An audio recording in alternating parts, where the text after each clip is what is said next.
then the voice grew up in a way, and I really wanted to do this role before it started, because as you said, it's an iconic role. So for a soprano, it's very important to be able to do it at least once in her life, and that will be my third production and my fourth time. So as you were looking ahead to it, did you have it in the back of your mind, one day I'm going to sing that role? No, because when I was 20, 25, I didn't even think of it, because it was sort of impossible. But it's so beautiful to play that I don't care about that. You have to tell us about the Willy Decker production, because you're going to be doing it here at the Metropolitan Opera. And it's such a profound production. The story it's darker than we're used to seeing, and that's good. That's good, because it's a dark story. It's a horrible, terribly sad story. So it has to be done quite like that. How is it working for you? I remember in 2005, I wasn't in Salzburg, so I wasn't able to see it live. But as soon as the DVD was released, I bought it and looked at it and loved it immediately. I must say that Anna Netrebko and Rolando Villazon and Thomas Hampson were really incredible in this. So I never thought that I could one day participate to this production, but when Peter Gelb proposed it to me, I was very happy.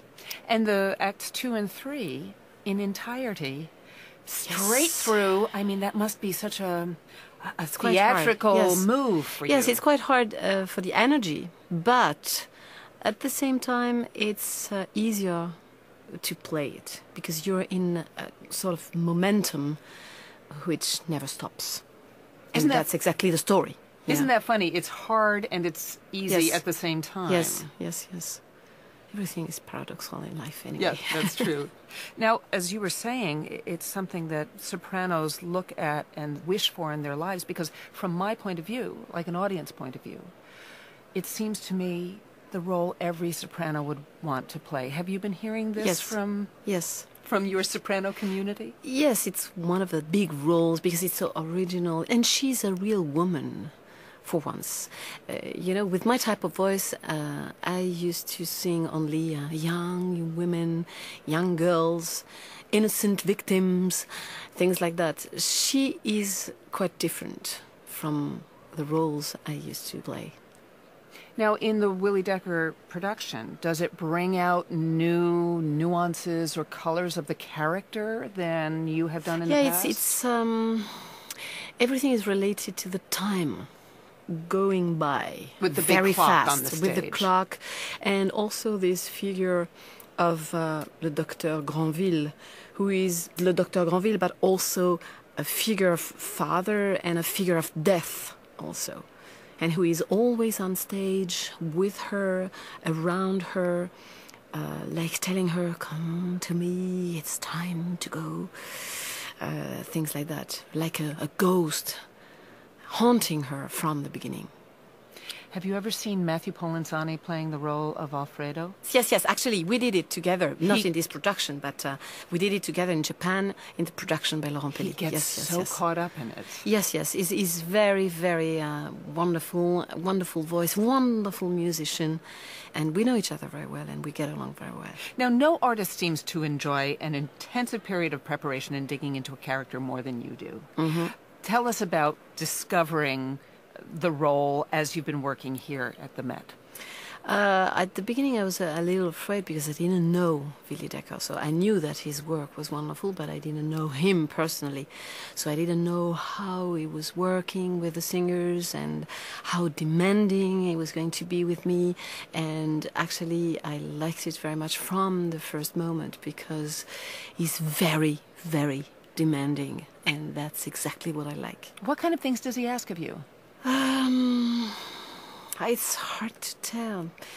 It doesn't let you be in holes, you know, alone, not knowing what you are doing and why you're doing it. So he's helping you, telling you stories all the time. And it has nothing to do with the psychology or things like that of the character. We don't care about that. We care about what the body he's telling to the audience all the time. So this is the kind of work you like to Yes. do? Yes. Getting right down to the center of it. Yes, and working on the body language more than knowing why in her past she had that kind of problems. You know, we don't care about that. We want to see something.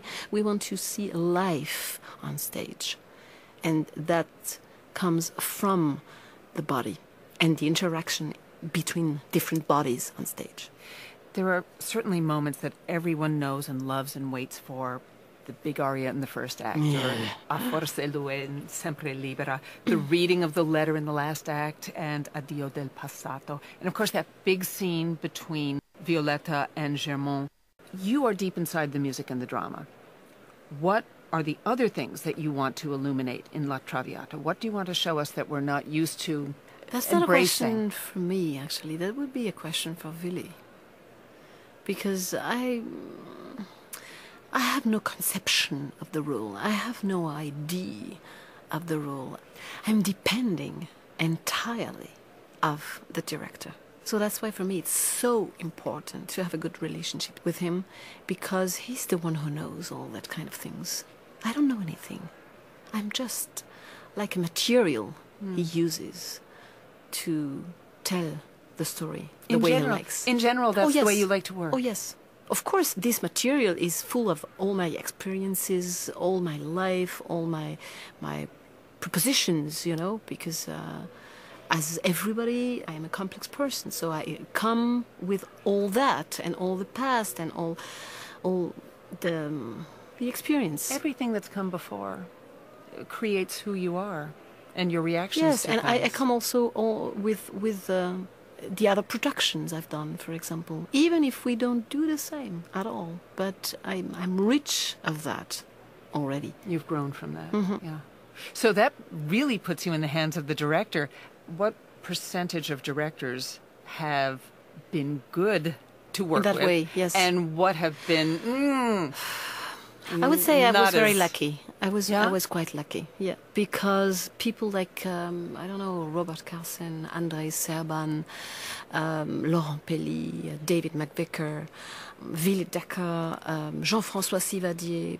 You know, there's a lot of people who really, really know their work and know how to direct us and how to push us almost beyond our limits and to demand us what we think is impossible and what we think we can't do because it's too difficult, too hard, too deep, too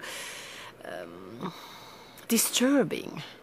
And that's what I like to experience. And sometimes they push you and you think, "Ah, I can't do that." And then you give it a No, try. I always, you know, right before the rehearsal, I always think I won't be able to do it. And during the rehearsal, I do whatever they want. I go as far as possible, and I ask them to demand more and more to see if it's possible, precisely.